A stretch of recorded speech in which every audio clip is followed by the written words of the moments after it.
Whose responsibility is it? Because it does look like it is a problem with the marketers and the airline operators in the pricing regime that we're seeing.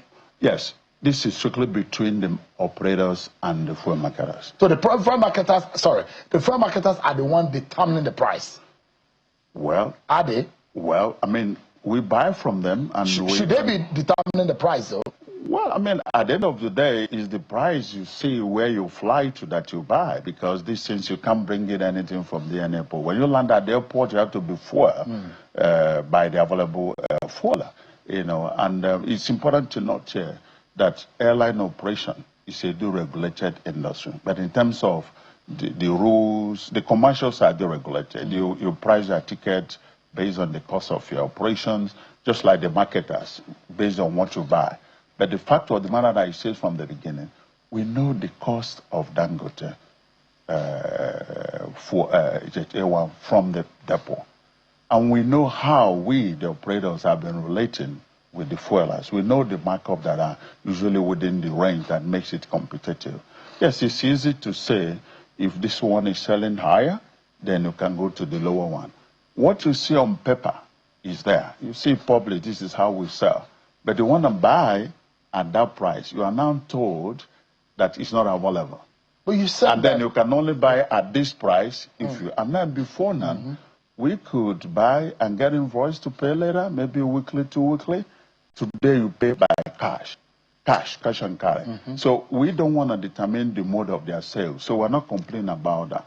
But we are aware there are so many shenanigans which only us can see, and which the marketers know we know. So there is a manipulation of the pricing. There is manipulation, definitely. Otherwise... But you said about 90-something% of the supply of Jet A1 is done by Dangote.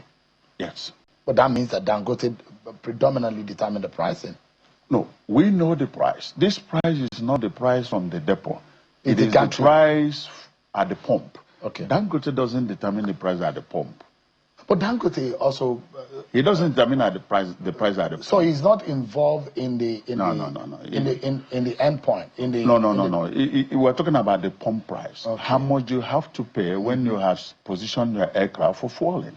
So sometimes there are some artificial scarcity that are created, that you see this is our price today. But, you know, we don't have fuel. But if you want fuel, this is how much you have to pay. So there's an artificial price inflation. That's exploitation and manipulation, yeah. That is what is going on. And we don't want to exploitation. We don't want to pass it on to the passenger, because that would be very, very unfair.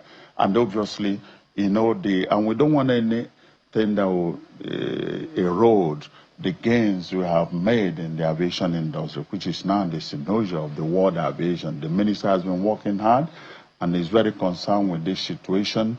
And he know and we know that we don't just have to increase the price when we know that it's just because we are being manipulated. So that's why we think that we surely have to call these guys out and probably see if there are other ways, you know, that we know what they're doing, and they will not do the needful.